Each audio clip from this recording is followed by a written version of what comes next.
हे everyone, welcome और welcome back to Raksha unplugged. कैसे हैं आप लोग? तो आज के इस वाले पॉडकास्ट में बात करने वाली हूँ मैं सुनीता आहूजा जी के बारे में और गोविंदा जी के बारे में। इनका एक व्लॉग आया था सुनीता जी का, जिसमें वो हम भावना के साथ नज़र आई थी और वहाँ पर उन्होंने बहुत सारी बातें करी हैं अपने हस्बैंड को लेकर।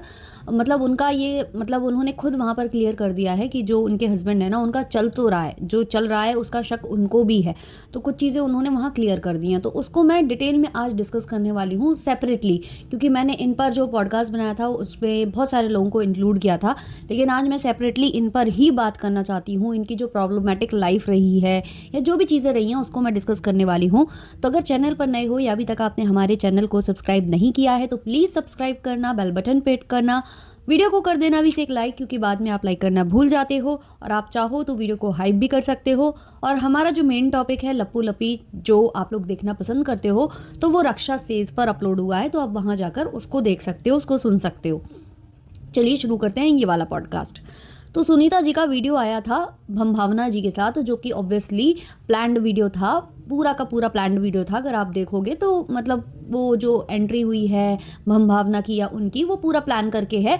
और ये चीज़ें जो मैंने बताई थी लास्ट वाले में भी, तो लोग बोल रहे थे कि वो कोई नॉर्मल बात होती है। तो मैं ये नहीं कह रही हूँ कि ये गलत किया उन्होंने, मैं ये नहीं कह रही हूँ गलत किया, मैं बस बता रही हूँ कि एक प्लान्ड वीडियो था। उन्होंने जो हम भावना उनके घर गई थी, तो बैठकर दोनों ने शायद प्लान किया था कि कैसे क्या करना है, एग्जीक्यूट क्या करना है। और आपने देखा भी होगा कि सुनीता जी की अच्छी खासी टीम है, तो वो डिसाइड करती हैं कि कहाँ पर जो है हमें इनके हाउस हेल्प को डालना है, कहाँ जो है वो कॉमेडी डालनी है, कहाँ जो है हमें ड्रामेटिक सीन दिखाना है। तो वो बहुत अच्छे से प्लान्ड होकर इन लोगों के व्लॉग्स बनते हैं, ऐसे वैसे नहीं बनते हैं।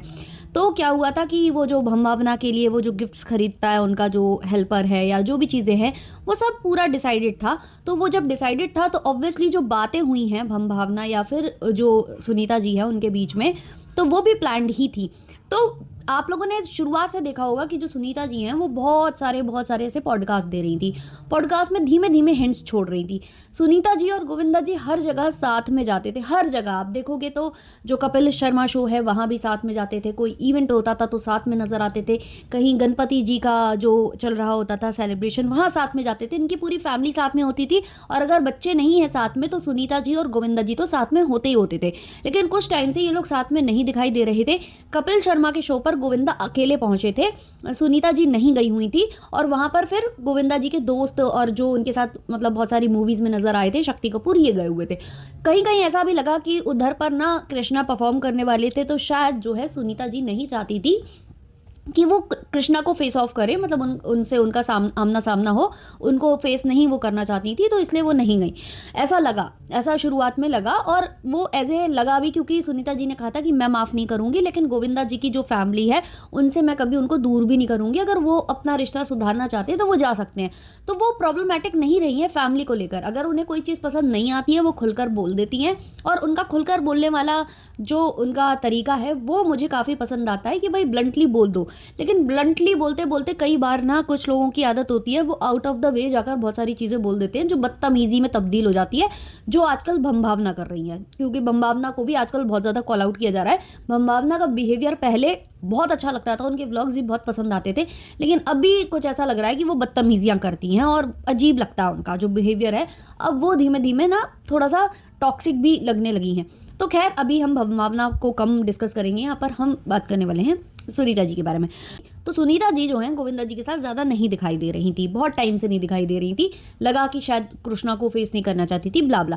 लेकिन फिर धीमे धीमे उन्होंने पॉडकास्ट देना स्टार्ट किया। पॉडकास्ट में उन्होंने थोड़ी थोड़ी हिंट छोड़नी स्टार्ट की, जैसे कि सुनीता जी ने कपिल शर्मा के शो पर जितनी बार भी आई हैं या कहीं भी गई हैं, कितने भी शोज़ वो गई हैं गोविंदा जी के साथ बहुत अच्छे से, जैसे इंडियन आइडल या कहीं कहीं बहुत जगह जाते थे साथ में, तो वहाँ पर हमेशा सुनीता जी ने ये बोला है कि मैं तो इनसे बोलती थी कि अफेयर वफेयर चलाओ, कुछ तो करो, मज़ा आएगा, ये वो, लेकिन ये करते ही नहीं है। जबकि ऐसा नहीं है कि गोविंदा जी के अफेयर्स नहीं रहे हैं, बहुत सारे नाम उनके साथ जुड़े हैं, जिसमें से रानी मुखर्जी का नाम भी आता है, जिसमें करिश्मा का भी नाम आता है। अब करिश्मा का नाम जो आता है तो वो तो देखो सुनी सुनाई बातें ज़्यादा मालूम पड़ती है, लेकिन बहुत ज़्यादा नाम उड़ा था क्योंकि उनके साथ बैक टू बैक मूवीज़ कर रहे थे वो। लेकिन जो रानी मुखर्जी हैं उनके साथ तो ये सुनने में आया था कि रानी मुखर्जी के साथ शिफ्ट हो गए थे गोविंदा। और जब सुनीता जी ने ये बोल दिया था कि भाई मैं बच्चों को लेकर चली जाऊंगी और छोड़ दूंगी तुम्हारा घर, बच्चों को साथ में लेकर जाऊंगी, तो बच्चों की वजह से वो वापस आ गए थे, ऐसा हुआ था। और जब इनकी शादी नहीं हुई थी, मतलब शादी होने वाली थी, बात चल रही थी, ये दोनों मतलब एक दूसरे को पसंद करते थे, डेट वेट कर रहे थे, उस टाइम पर भी गोविंदा जी जब काम करने लगे थे मूवीज़ में तो उन्हें नीलम पसंद आने लग गई थी और वो नीलम से शादी करना चाहते थे। लेकिन गोविंदा जी की मॉम को सुनीता जी पसंद थी और इस वजह से बहुत कुछ हुआ और उन्होंने जो है बहू बनाने के लिए हामी भरी है सुनीता जी पर, तो ऐसे इनकी शादी हो गई।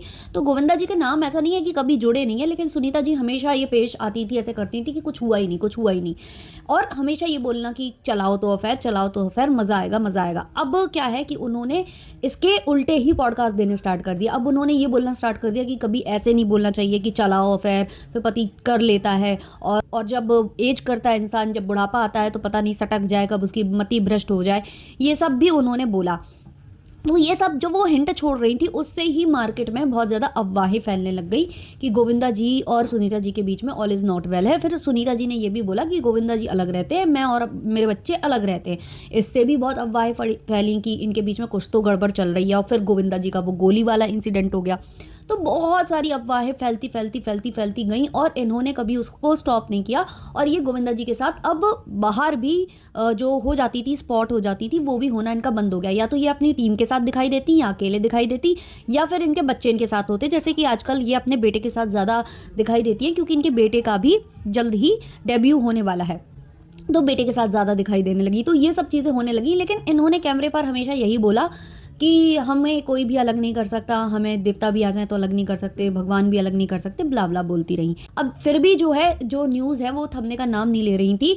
एक खबर ये निकल कर सामने आई कि जो गोविंदा जी और सुनीता जी हैं वो आपस में डिवोर्स ले रहे हैं, और इस बात को गोविंदा जी के जो मैनेजर हैं उन्होंने भी क्लियर किया था कि ऐसा है, मतलब इन लोगों ने डिवोर्स वगैरह फाइल किया था, और फैमिली मेम्बर्स को उधर पर बताया गया कि जो इनके फैमिली मेम्बर्स हैं उनकी वजह से कुछ प्रॉब्लम्स क्रिएट हो रही हैं, ऐसा उन्होंने बोला।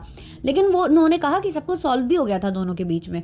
फिर उसके बाद ये खबर सामने आने लग गई कि गोविंदा जी का किसी के साथ अफेयर है, जो मराठी एक्ट्रेस है, 30 साल की है, 30-35 साल की है, ऐसी खबरें आने लग गई। तो इससे क्या हुआ कि सुनीता जी को गुस्सा भी आया और उन्होंने मीडिया को काफ़ी खरी खोटी सुनाई कि भाई तुम लोग ऐसी बातें करते हो, तुम लोगों के मुंह पर तमाचा पड़ेगा एक दिन, ये वो फलाना ठिकाना। फिर अभी जो इनके यहाँ पूजा पाठ हुआ, गणेश जी का जो चतुर्थी आई और जो गणेश जी का फेस्टिवल हुआ, तो उसमें दोनों साथ में दिखाई दिए। तब भी सुनीता जी ने काफ़ी बहस किया कि कुछ लोगों पर तमाचा पड़ेगा, कुछ लोगों पर ये पड़ेगा, और इन्होंने अपना ब्लॉगिंग चैनल स्टार्ट किया तो वहाँ पर भी पहला ब्लॉग उससे ही रिलेटेड कि लोगों ने मेरे बारे में, मेरे पति के बारे में बहुत फैलाया, बहुत बातें करी, बहुत ऐसा किया, वो किया। अब बातें धीमे धीमे और बढ़ने लग गई। फिर उसके बाद उनकी मॉम के साथ उनका एक ब्लॉग आ जाता है जहाँ उनकी मॉम खुद बोल देती कि मेरी बेटी ने पढ़ाई नहीं की, गोविंदा से प्यार करने लग गई थी, तो पढ़ाई बीच में छोड़कर गोविंदा से इसने जल्दी शादी कर ली, कम एज में शादी कर ली। अब जो है इसका परिवार जो भी खराब करेगा उसके साथ ये होगा, वो होगा, और कितने लोगों की मति भ्रष्ट हो रही है, मति भ्रष्ट हो जाती है कुछ लोगों की। भगवान सबकी मति ठीक करे, भगवान सबका वो ठीक करे, परिवार सही हो जाए। तो वहाँ से ये चीज़ क्लियर हो गई कि कुछ तो चल रहा है गोविंदा जी और सुनीता जी के बीच में। और शायद जो सुनीता जी ने ये खोला है ब्लॉगिंग चैनल अपना, वो इसी वजह से खोला है ताकि वो अपनी चीज़ों के लिए वोकल हो पाए। शुरू में वो दिखा रही थी कि जैसे सब कुछ सही है, सही है, सही है, लेकिन अब मुझे ऐसा लग रहा है कि उनके हाथ से ना सब कुछ फिसलता नज़र आ रहा है, तभी वो अब और ज़्यादा वोकल हो रही हैं। अब भी वो बोलती थी तमाचा पड़ गया ये वो, लेकिन अब वो अपने ब्लॉग्स में धीमे धीमे वोकल हो रही हैं कि हाँ मेरा पति है गलत रास्ते पर है। अब जो भावना के साथ उनका वीडियो आया उसमें जो है इन्होंने ये बोला कि मैं और मेरे पति जो है ना वो 15 साल से अलग रह रहे हैं, सेपरेटली रह रहे हैं 15 साल से, थोड़े बहुत नहीं 15 साल। तो इसका मतलब प्रॉब्लम्स बहुत पहले से हैं, थोड़ी थोड़ी हैं लेकिन पूरी तरीके से नहीं हुई थी। लेकिन अब इनको बहुत ज़्यादा उन पर ये हो गया है कि ट्रस्ट इश्यूज़ बहुत ज़्यादा आ गए हैं, और लास्ट ईयर इन्होंने केस दर्ज भी कराया था और फिर वो सॉर्ट आउट वगैरह हो गया था, ऐसा हुआ था। अब इन्होंने धीमे धीमे बोलना स्टार्ट किया। तो कल इन्होंने स्टार्टिंग की है भावना के साथ, जिसमें इन्होंने खुलकर बोला है कि आजकल कुछ नई इंडस्ट्री में लड़कियां आती हैं तो वो जो है ना क्या करती हैं कि सोचती हैं कि कोई शुगर डैडी मिल जाए, उससे हमारा घर भी चल जाए, हमारा मतलब करियर चल जाए, ब्ला ब्ला, और दूसरों का घर बर्बाद करती है, ऐसा कुछ बोला। तो उसमें देखो गलती गोविंदा जी की है, पूरी तरीके से है, क्योंकि वो क्यों ऐसा कर रहे हैं, उनको ये सब नहीं करना चाहिए। उनकी वाइफ है और अच्छी खासी खूबसूरत वाइफ है भाई, गोविंदा जी से लाख गुना अच्छी वो अभी लगती हैं। उन्होंने खुद को अपना इतना मेंटेन कर रखा है। गोविंदा जी ने तो हमेशा अपने आप को मेंटेन करना भी नहीं सही समझा, ऊपर से वो समय के साथ बदले भी नहीं, मूवीज़ भी वैसे वैसे करते गए। और अब सुनीता जी वो सब चीज़ें खुलकर बोलती हैं, पहले वो हर चीज़ में सपोर्ट करती थी गोविंदा जी को, लेकिन अब वो बताती हैं कि जो उन्होंने डिसीजंस लिए थे अपनी लाइफ के वो बहुत गलत थे। और वही सेम बच्चों के साथ ना हो, तो वो बच्चों के लिए एक पिलर बन के खड़ी हैं। और शायद जो अभी चुपचाप थी वो इतने दिनों से, वो इस वजह से थी कि इनके बच्चे का डेब्यू होने वाला है, तो वो चीज़ें ख़राब ना हो, मतलब सब कुछ ठीक रहे। लेकिन जब उन्होंने देखा कि सब कुछ हाथ से जा रहा है, तो उन्होंने अपना यूट्यूब चैनल स्टार्ट किया, जिससे कि वो प्रमोट कर सके अपने बच्चे को, अपने बच्चे के प्रोजेक्ट को प्रमोट कर सके और अपनी बातें वो खुलकर रख सके। और जो उन्होंने अपने ब्लॉग में ऐसे बोला कि जब भी कुछ होगा और मुझे पता चलेगा मैं पकड़ लूँगी, अभी मैंने पकड़ा नहीं, अभी मैं भी सिर्फ सुन ही रही हूँ, लेकिन जिस दिन मैं पकड़ लूँगी तो उस दिन मैं ना मीडिया में आकर खुलकर बोल दूँगी। तो शायद ये एक दबाव क्रिएट करना था गोविंदा जी के ऊपर कि अगर तुम नहीं सुधरोगे तो फिर मैं मार्केट में आकर क्लियरली बोल दूँगी। ये चीज़ हो रही है कि भाई सुधर जाओ, वरना तुम्हारी जो इमेज है वो डिस्ट्रॉय हो जाएगी, फिर जितनी भी इज्जत कमाई है वो चली जाएगी। क्योंकि फिर पत्नी जब आकर बोलती है ना, तो वो चीज़ अच्छी नहीं लगती है। और ये एक बड़ी कंट्रोवर्सी होगी, बिल्कुल होगी। एक मतलब किसी कहते हैं ना स्टार के घर से, परिवार से ऐसी खबरें आना और उसकी वाइफ का इतना वोकल हो जाना, ये मतलब नॉर्मल नहीं। अगर आप देखो तो शाहरुख खान का भी अफेयर रहा था प्रियंका चोपड़ा के साथ काफ़ी ज़्यादा, लेकिन उनकी वाइफ ने कैसे हैंडल किया था, उन्होंने करण जौहर से और वो सब करवा के प्रियंका को बैन करा के अपना सबको सॉर्ट आउट किया। वहीं जो अक्षय कुमार की वाइफ हैं, उन्होंने भी प्रियंका चोपड़ा से बड़े मुश्किल से जो है अपने पति का और उनका करवाया था। उन्होंने अपने पति पर दबाव बनाकर उनके साथ मूवी साइन करने से ही इनकार करवा दिया था। तो ये सारी चीज़ें ना अंदर अंदर हुई हैं, केवल न्यूज़ में आई हैं, खबरों में आई हैं कि ऐसा शायद हुआ था, शायद। अब वो पूरे क्लैरिटी से नहीं होता है, उधर पर क्वेश्चन मार्क होता है। लेकिन यहाँ पर जो सुनीता जी हैं वो वोकल हो रही हैं, वो हर चीज़ आकर सोशल मीडिया पर बोल रही हैं। तो ये एक अजीबोगरीब कंट्रोवर्सी हो सकती है, जो कि मतलब अच्छी शोभा नहीं देगी, क्योंकि बड़े जो स्टार परिवार है उनके साइड से ऐसे खुलकर चीज़ें नहीं होती हैं, ऐसे लड़ाई झगड़ा ऐसे पब्लिक में नहीं होता है। न्यूज़ के माध्यम से चीज़ें आती हैं सामने, बट ऐसे डायरेक्टली नहीं होता है, जो थोड़ा अजीब फील होगा आने वाले वक्त में, अजीब फील होगा, ये चीज़ होगी अगर हुआ तो उन्होंने ये चीज़ें बोली। इसके अलावा उन्होंने कहा कि माता रानी उसको देख लेंगी, त्रिशूल से उसका संहार कर देंगी और मेरे हाथ में भी माता की शक्ति आ जाएगी, मैं उसे बहुत मारूंगी, बहुत ये करूंगी, ये सब वो बोल रही थी।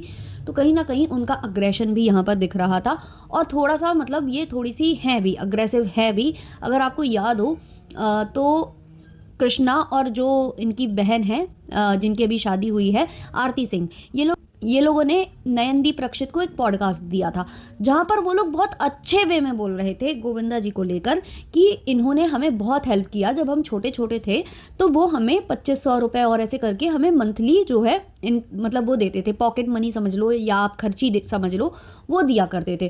तो वो अच्छे वे में बोल रहे थे, क्योंकि जब वो छोटे थे तो उस वक्त पर 2500 की वैल्यू बहुत ज़्यादा थी, बहुत ज़्यादा, मतलब बहुत ज़्यादा थी वो लोग जब छोटे थे, तो वो लोग अच्छे वे में बोल रहे थे। लेकिन जब गोविंदा और उनकी वाइफ आए सेम नयनदीप रक्षित के पॉडकास्ट में, तो उन्होंने शेड करना चालू कर दिया, मतलब बहुत गलत गलत बोलना स्टार्ट कर दिया इन्होंने। जो गोविंदा जी की वाइफ है, अग्रेसिवली वो बोल रही थी कि ऐसा बोला उन दोनों ने आकर, ऐसा बोला उन दोनों ने आकर कि 2500 ही देते थे, बस 2500 ही देते थे। बट ऐसा उन्होंने नहीं बोला था, लेकिन ये उसको दूसरे वे में ले गई, दूसरे डायरेक्शन में ले गई और उसको पूरा मोल्ड करके रख दिया। और गोविंदा जी भी शायद वो चीज़ें सुनते नहीं हैं, तो वो इनके बातों में आकर, और वो भी फिर नाराज़ वराज हो गए थे। और कल वाले उसमें भी वो यही बोल रही थी कि इनके जो चेले चपाटे हैं गोविंदा जी के, जो इर्द गिर्द लोग घूमते हैं, वो चाहते हैं कि हमारा घर बर्बाद हो जाए, उनके घर में उनकी पत्नियां नहीं रहीं या भाग गई या छोड़कर भाग गई या मतलब डिवोर्स हो गया या मर गई, मतलब वो ये सब चीज़ें बता रही थी, वो यही सब कहना चाह रही थी वो, कि इस वजह से वो हमारा भी परिवार खराब करना चाहते हैं। तो मुझे लगता है इसमें भी गलती कहीं ना कहीं गोविंदा जी की है। गोविंदा जी क्यों दूसरों की बातों में आते हैं, दूसरों की बातों में आकर उन्होंने अपना करियर भी खराब कर लिया, ये भी सुनीता जी बता चुकी है, और दूसरों के बातों में आकर वो इनका घर भी खराब कर रहे हैं। तो इसमें पूरी गलती गोविंदा जी की है, अगर है तो ये सारी चीज़ें जो इनके व्लॉग से सामने आ रही हैं वही बहुत ही अजीबोगरीब लग रही हैं। और आप देखो कि वो आरती और जो कृष्णा ने ये चीज़ें बोली थी, अच्छे वे में बोली थी, उसको इतना गलत वे में वो ले गई कि उन्होंने कृष्णा आरती से भी बात करना बंद कर दिया, और आरती की शादी में भी वो नहीं गई, क्योंकि उसने ये बोल दिया था कि खर्ची देते थे और 2500 देते थे, जो कि अच्छे वे में वो बोल रहे थे, अप्रिशिएट कर रहे थे अपने मामा को कि उन्होंने इतना हेल्प किया। लेकिन इन्होंने उसको भी गलत डायरेक्शन में ले जाकर सब कुछ तहस नहस कर दिया। और अभी भी मुझे ऐसा लगता है कि वो एक गलत डिसीजन ले रही हैं इन चीज़ों को आकर पब्लिकली बोलकर, क्योंकि उससे कुछ भी होना नहीं है, उससे और ज़्यादा तमाशा बनना है। और वो ज़्यादा अच्छा था कि आप लोग सेपरेट हो जाते शांति शांति में, जैसे और भी दूसरे स्टार्स सेपरेट हुए हैं। अगर आपको होना है सेपरेट, बट आपको सेपरेट, क्योंकि ऑब्वियसली जब आप यहाँ कुछ बोलोगे तो सेपरेट होने का आप सोच लोगे ना, तभी तो सोशल मीडिया पर बोलोगे। तो वो बेकार है बोलना, क्योंकि आपके बच्चों के करियर के लिए मुझे नहीं लगता कि वो चीज़ें अच्छी होंगी। वो एक प्रॉब्लमेटिक फैमिली बनकर आप लोग सामने नज़र आओगे।